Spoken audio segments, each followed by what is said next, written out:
Hi everyone, body మీద measurements ఎలా తీసుకోవాలో లాస్ట్ వీడియోలో చూపించాను. చూడకపోతే ఒకసారి చూసేయండి. మెజర్మెంట్స్ వచ్చేసి ఇవి. ఈ మెజర్మెంట్స్తో బ్లౌజ్ మీద మార్కింగ్ ఎలా చేసుకోవాలో చెప్తాను. ఈ మెజర్మెంట్సే కాదు, మీకు ఈ మెజర్మెంట్స్లో ఏమన్నా మార్పు ఉన్నా కూడా ఎలా కట్ చేసుకోవాలో ఈ వీడియోలో చూపిస్తాను. లైనింగ్ ఐరన్ చేసుకుని ఫోల్డింగ్ మన వైపు వచ్చేలా చూసుకోవాలి. కింద ఖర్చులన్నీ సమానంగా ఉండేలా ఒక లైన్ గీసుకోవాలి. దానికి పైకి ఒక ½ ఇంచ్ పైకి ఒక లైన్ గీసుకోవాలి. పై లైన్ నుంచి లెంత్ తీసుకోవాలి. 14.5కి ఒక ½ ఇంచ్ ఎక్స్ట్రా కలుపుకొని మార్క్ చేసుకోవాలి. యువతల వైపు కూడా మార్క్ చేసుకుని రెండు కలుపుకోవాలి. ఒక ½ ఇంచ్ కిందకి ఇంకొక లైన్ గీసుకోవాలి. షోల్డర్ విడ్త్ అనేది నెక్ డీప్ అలాగే చెస్ట్ రౌండ్ని బట్టి ఆధారపడి ఉంటుంది. చెస్ట్ రౌండ్ వచ్చేసి 36 ఇంచెస్, నెక్ డీప్ వచ్చేసి 10 ఇంచెస్.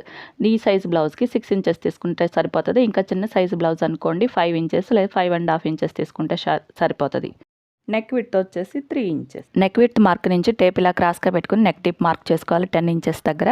ఈ మార్క్ నుంచి పైన 3 ఇంచెస్ ఇచ్చాం కదా, ఇక్కడ కూడా 3 ఇంచెస్కి ఒక మార్క్ చేసుకోవాలి. ఈ గ్యాప్ ఎంత ఉందో చూసుకోవాలి. ఇక్కడ కూడా అంతే గ్యాప్తో మార్క్ చేసుకోవాలి. బాక్స్ అనేది పర్ఫెక్ట్గా వస్తుంది. ఈ మార్కులు కలిపేసుకోవాలి.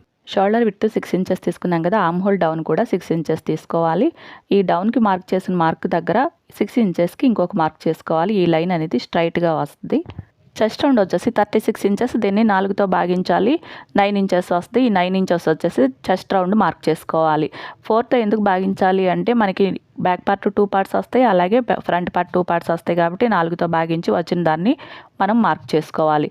ఏ సైజ్ అయితే ఆ సైజుని 4తో భాగించాలి. 40 సైజ్ బ్లౌజ్ అనుకోండి, 40/4 10 వస్తే ఇక్కడ నుంచి ఫోల్డింగ్ నుంచి 10 ఇంచెస్కి మార్క్ చేసుకోవాలి. ఇప్పుడు మనకి 36 అనుకోండి, 9 ఇంచెస్ దగ్గర మార్క్ చేసుకుంటాం.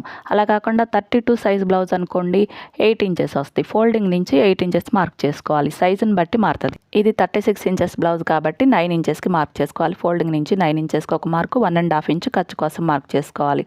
వేస్ట్ రౌండ్ వచ్చేసి 32 ఇంచెస్, దీన్ని కూడా 4తో భాగించాలి. 8 ఇంచెస్ వస్తుంది. ఫోల్డింగ్ నుంచి 8 ఇంచెస్కి ఒక మార్క్ చేసుకోవాలి. డాట్స్ కోసం 1 ఇంచ్ మార్క్ చేసుకోవాలి. 1.5 ఇంచ్ ఖర్చు కోసం మార్క్ చేసుకోవాలి. ఈ మార్కులన్నీ కలుపుకుంటూ లైన్ గీసుకోవాలి స్ట్రైట్గా. షోల్డర్ దగ్గర ఒక ½ ఇంచ్ కిందికి డౌన్ చేసుకోవాలి. ఈ గ్యాప్లో టేప్ పెట్టుకుని మధ్యలోకి ఫోల్డ్ చేసుకుని ఒక మార్క్ చేసుకోవాలి. ఈ మూల నుంచి 1 ఇంచ్ లోపలికి ఒక మార్క్ చేసుకోవాలి. ఇక్కడ ఒక లైన్ గీసుకోవాలి మూల నుంచి. ఈ మార్కులు కలుపుకుంటూ ఆర్మ్ హోల్ డ్రా చేసుకోవాలి.